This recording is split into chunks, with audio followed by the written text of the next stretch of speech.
Hello and welcome to Gareth Icke Tonight. The act of war is as old as time. That's what we're told. It's like death and taxes, right? It's inevitable. At least that's what the powers that be would have us believe, because if you believe something is inevitable, then you, by very definition of the word, are powerless to stop it.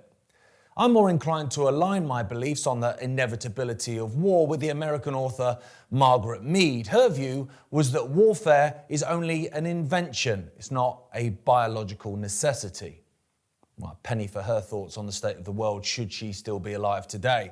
The war between Ukraine and Russia is still at full swing, 1,280 days in. Of course, the conflict goes back a lot further than that, and despite the Western media propaganda that Ukraine is somehow winning the war or at least holding their own, the number of Ukrainian dead is evidenced by the conscription of over 60s to the front line. It's a massacre that no one in government wants to admit, as they wash another few billion pounds of taxpayer money through Kyiv. China, we're told, are preparing to invade Taiwan. At the same time, the US are arming the Taiwanese. So that feels like a powder keg about to go off. But fortunately, for the moment at least, they seem content with arguing about the finer details of the official story of World War II. I doubt either of them will be willing to give the full, unredacted, factually accurate historical account, though, because that's not what governments do, is it? Israel is carrying out its long-planned goal of ethnically cleansing the not-so-holy land of Palestinians by the means of mass murder and mass starvation. They're doing it in front of the world's eyes with only the odd weak and insincere statement of condemnation from the bought and paid for and or compromised politicians. The Sudanese civil war is in its second year, with rape and murder of civilians a daily occurrence. Now, I say civil war, but given the Sudan was listed as one of the 7 Muslim countries that the US military whistleblower General Wesley Clark says was to be taken out by the United States when he was interviewed in 2003, I question just how organically the civil war came to be. ISIS are apparently back from hiatus and are planning to attack the West. That's when they're done eating porcupines in caves in Somalia. Sky News said they're eating them, so it must be true. But as with Sudan, Somalia is also one of the 7 to-be invaded countries. So the creation of an ISIS bogeyman within their borders feels, well, shall we say, constructed. And then comes Iran, the final nation on Wesley Clark's Big 7, the Piece de la Résistance. Israel and Iran exchanged rocket fire back in June, and it felt like we were on the verge of a major global conflict, especially when Donald Trump ordered US missile attacks on Iranian nuclear facilities. Thankfully, tensions calmed, at least on the surface, and a ceasefire between the two nations was put in place. Iran licked its wounds, Trump and his supporters lauded his peace-through-strength stance, and Israel turned its attention to killing journalists in Gaza and approving internationally illegal settlements in the West Bank. We, the prescribed black-pilled doom-mongers, stated that the ceasefire wouldn't last because it was never meant to. It was only ever a matter of time before the drums of war were audibly coming out of Benjamin Netanyahu's office. See, Iran gave Israel a bloody nose with their missile attacks on Tel Aviv and Beersheba. The much celebrated Iron Dome was found wanting, and despite Israel banning their media from reporting on the damage inflicted by the Iranians, footage found itself onto social media, and it wasn't pretty. Iran wasn't letting up either, and if anything, the attacks were intensifying, with Israel helpless to stop them. Now, Israel and their lapdog US needed an off-ramp. But like all narcissistic psychopaths, their leaders needed to save face while swerving off the freeway.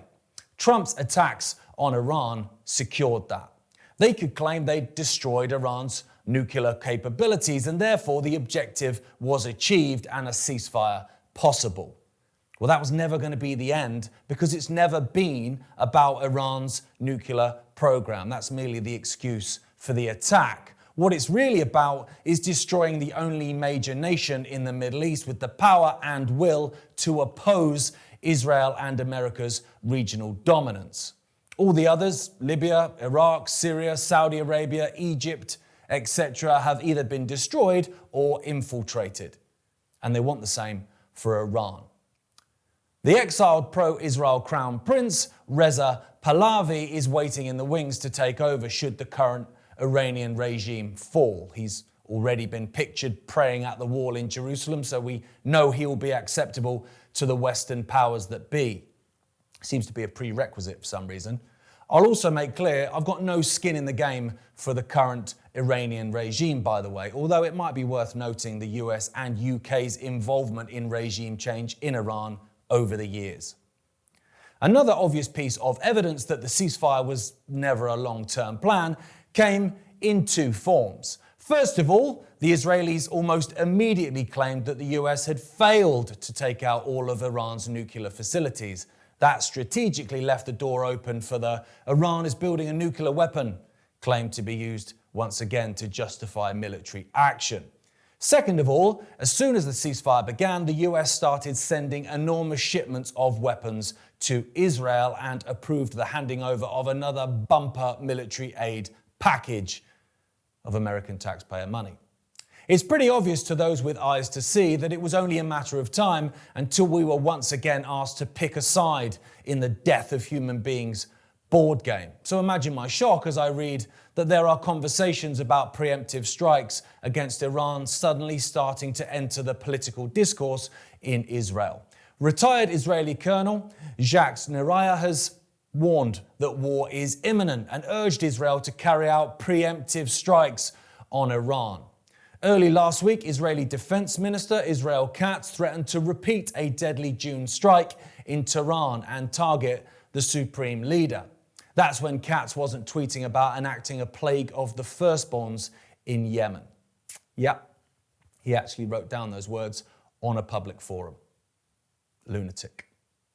It's also claimed that Israeli Chief of Staff Al-Zamir spoke on military radio about another round of attacks against Iran. So the signals don't look good. They don't look good at all.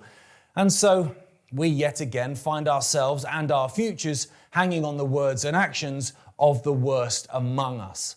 Psychopathic political representatives of the military-industrial complex, much like the psychopathic political representatives of the pharmaceutical-industrial complex, same people, care not for the plight of mankind. Sorry, people kind. I miss Justin Trudeau's isms. The complex cares not who falls victim to its drive to be all-consuming, and so I find myself asking why we allow it to be this way. Am I, even in my 44th year upon this earth, just simply being naive in asking myself that question? Why do we allow those that openly hate us control our destinies as if we were nothing more than expendable pawns on a giant blood-drenched chessboard? I don't believe war is inevitable, as is claimed. That's just a trick they play to prevent us from resisting. They're using the same play while getting the public to accept the AI takeover of their lives. AI will take our jobs. That sucks, but it's inevitable. Says who? Well, those that actively promote AI. So there's no conflict of interest there then. I best just sit back, accept my universal basic income. Yeah, well, there's no point fighting back because it's all predetermined, isn't it? It's inevitable. Well, how about no? How about we don't accept the unavoidability of mass death, destruction, pain, fear, and subjugation to technology? How about we use that wonderful piece of natural infrastructure that we were fortunate enough to be born within us, a spine, and we stand up and say, nope, not having it. Just like many of us did when the injectables were rolled out and it was claimed we couldn't have our lives back until every single one of us agreed to roll up our sleeves. That was claimed to be an inevitability by the likes of Bill Gates, and yet we stood up and very loudly declined. To bring Margaret Mead back into the conversation, I'll end on another of her statements, perhaps more famous than the quote I recalled earlier. Never doubt that a small group of thoughtful, committed citizens can change the world. Indeed, it's the only thing that ever has. Ain't that the truth? I'm up for it, if you are.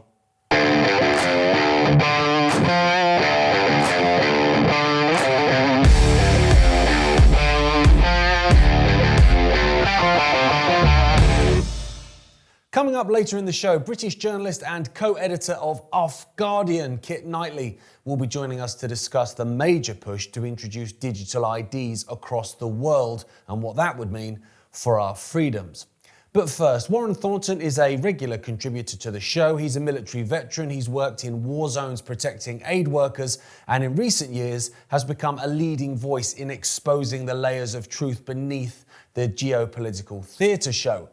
Warren, welcome back to the show. There's two major conflicts currently, with the war in Ukraine, of course, and the massacre in Gaza. But there seem to be rumblings in the South China Sea, as you've spoken about before, and now Venezuela. Are we being prepared for, a global conflict? I think what we have at the moment, Gareth, and thank you for having me on the show.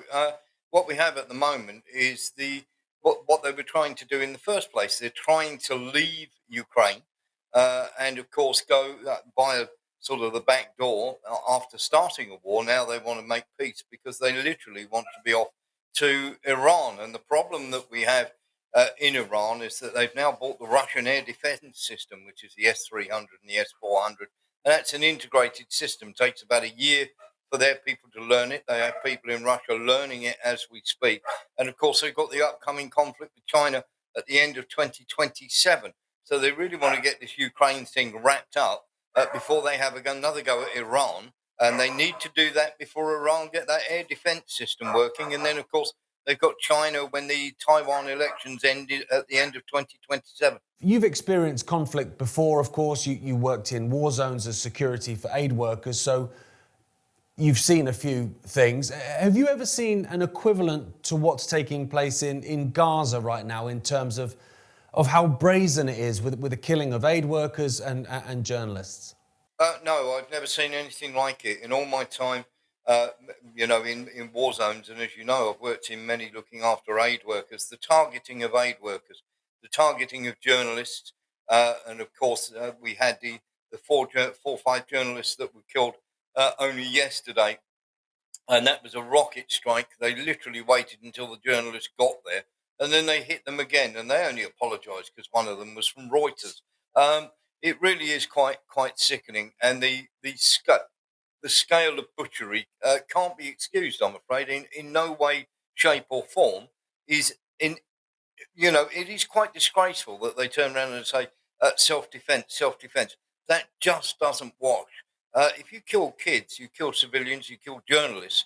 There are more journalists who've died in Gaza than in all the other conflicts in the world put together. Can you see what's going on in Gaza spreading out beyond there? Israel's defense minister tweeted yesterday, Katz, I believe his name is, tweeted yesterday about carrying out a plague of the firstborns in Yemen. This is twisted stuff, isn't it? It absolutely is, Gareth. You have to remember that Israel attacked 6 different places in one go at one time. Now, the Yemenis are fully in support of the people of Palestine. They're going to keep sinking Israeli ships, and in fact, there's not much talked about this, but they've pretty much shut any Israeli shipping going through the Straits of Hormuz down. They've sunk at least 2. They have boarded a couple as well, and of course these ships are not inexpensive, as you know. And Israel's GDP is pretty much in the toilet after everything that's gone on. So the fact that they've attacked the Lebanon, and they say it's Hezbollah and everything else. There's always an enemy, isn't there? And they want to have another go at Iran. The problem that they have, of course, is that America used over 12% of their missiles in that conflict in just that amount of time.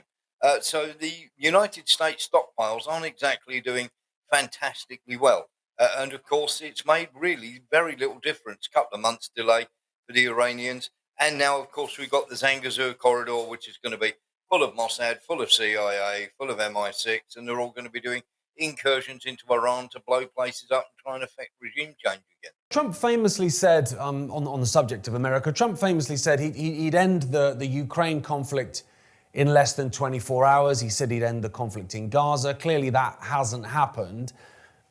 How does it end in terms of what's going on in Ukraine? Obviously, you spoke about it earlier, the fact that they kind of want to end it. But will there be any Ukrainians left? No, there absolutely won't be. And we're being lied to left, right, and centre. We've got people on the ground who've been doing this for 25, 30 years, as you know. And the death toll and the injured is 2.5 million.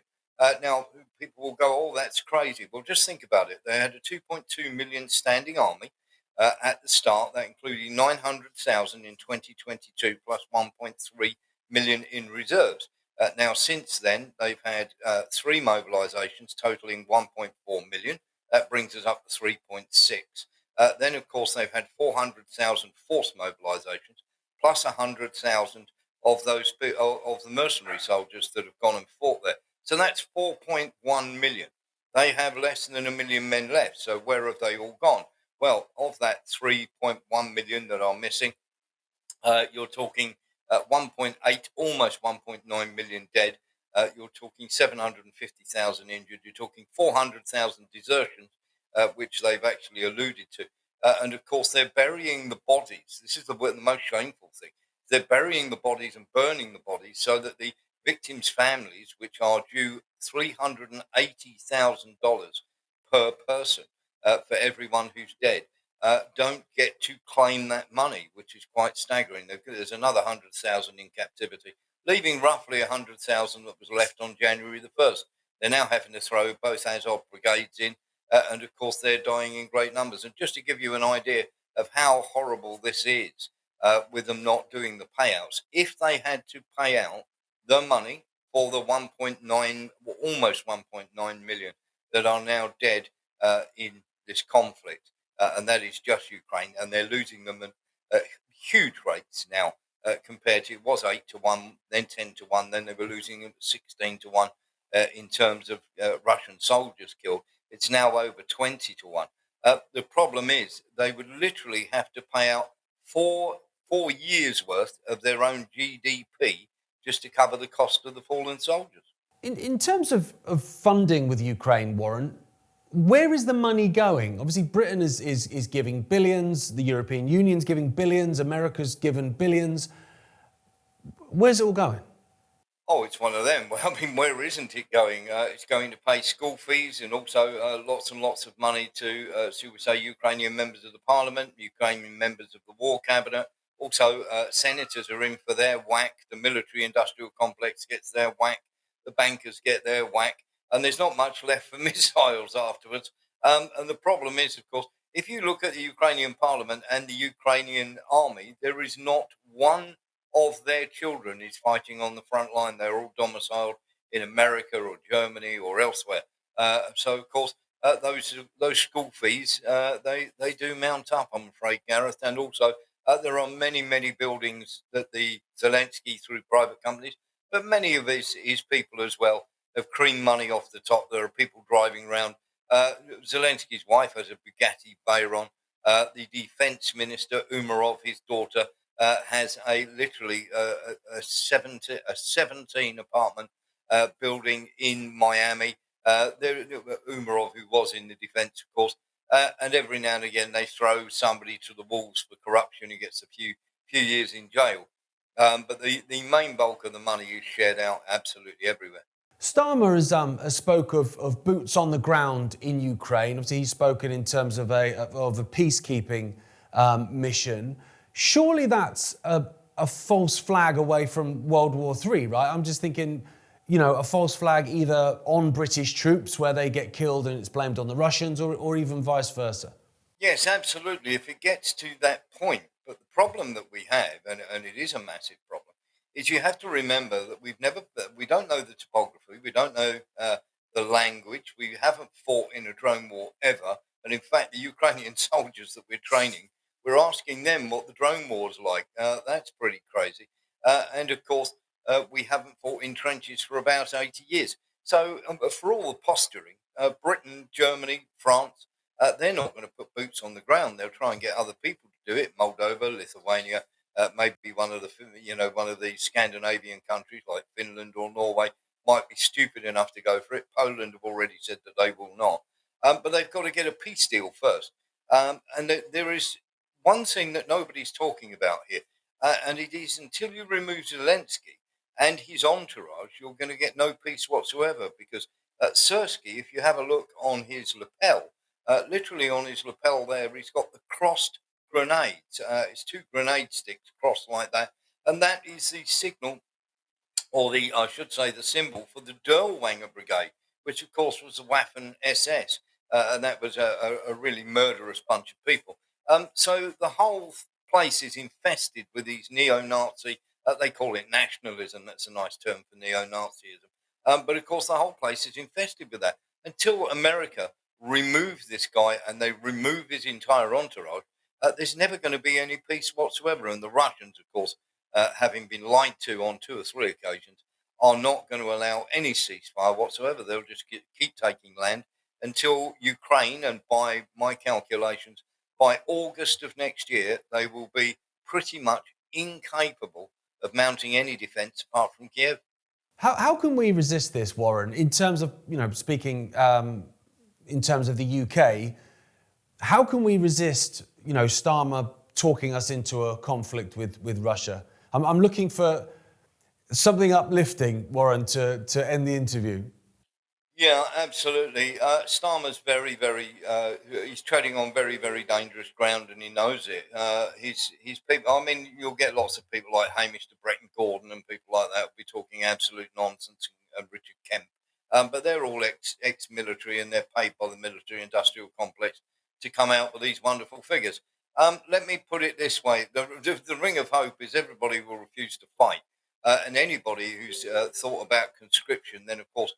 Mass rioting, you don't want to do what the Ukrainians are doing, where they're just meekly going to their death and they're beating people up, throwing them into wagons. They've now mobilised over 60-year-olds. So there's 60-year-old civilians being thrown on the front line to die. It is by waking up and realising through shows like yourself and people spreading the word out there that this conflict is absolutely terrible. It's just getting Ukrainians killed. And the European Union, nobody's going to fight. Nobody wants to go and fight for Starmer. I mean, that is the beautiful thing about this is once this is the body count and everything, and this actual situation stops. Once people realise, as Kissinger said, that how can I put it?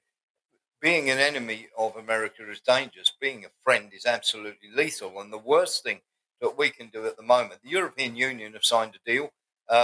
Just so that the Russians and the Chinese don't laugh at them. That was Ursula von der Leyen's excuse for signing the worst energy deal in the world. And just remember that Europe is collapsing and they want the Germans to literally do more when you consider that they stood by, watched Nord Stream get blown up so that their own economy is completely in the toilet. Now Merz has turned around and offered another 9 billion over 2 years to Ukraine. I mean, the European Union and literally we're going to have a Europe-wide recession. You're not filling me full of confidence, mate. To be honest. If you want some encouragement, and here's the best encouragement: people are starting to wake up. Labour are going to be thrown out. We have to make sure that people realise that there will be no more wars. We don't want any more wars, and it's up to the people. There are three types of people, Gareth, that win wars. They are arms dealers, politicians, and bankers. The normal people either suffer economically or they suffer by dying out in the fields. Nobody's going to go and die for Starmer. The trouble is, Starmer won't. The beautiful thing to hang on to is remember that the Ukrainians lost 120,000 men in Bakhmut in 8 months, and they knew what they were doing. If the UK commit their forces there, the people will start coming back in body bags very, very quickly, and that will collapse all the government. So the thing to hang on to is no matter about all the rhetoric from Starmer and Macron and everybody else, if they commit troops to the ground, it will be over very, very quickly. And they're not, and my personal feeling is they will not commit troops because nobody's that stupid. If they commit those troops, they'll be wiped out in 8 months. Thanks, Warren. Thanks for joining us. I always, enjoy talking to you, and we appreciate your time. And I'm sure we'll speak again as obviously what you've said is coming will either come to fruition or hopefully not. Yes, thank you very much for having me on. As I say, the hope is that the great British people out there and also the people all around Europe are beginning to realise that we are led by complete. The best hope I can give you, Gareth, is this. When the Second World War finished, They threw all the politicians around Europe, the governments changed all around Europe because they realised that they were fighting for the elites in a war they really didn't want. In 1946, so many governments went down that they thought was safe because the people woke up, which is a fantastic thing. Hope so, Warren. Cheers for joining us, mate. Take care. You're welcome. That's all for the free section of this week's Gareth Icke Tonight. If you'd like to continue watching the episode, I'm joined by British journalist and co-editor of OffGuardian, Kit Knightley. He joins us to discuss the major push to introduce digital IDs across the world and what that would mean for our freedoms. It's very difficult to convince people that they've seen something that isn't real, especially in a context and a setting where you're used to trusting what you see. Please click the link in the description and head over to Ickonic.com. You can subscribe instantly for just £1.99. Good night.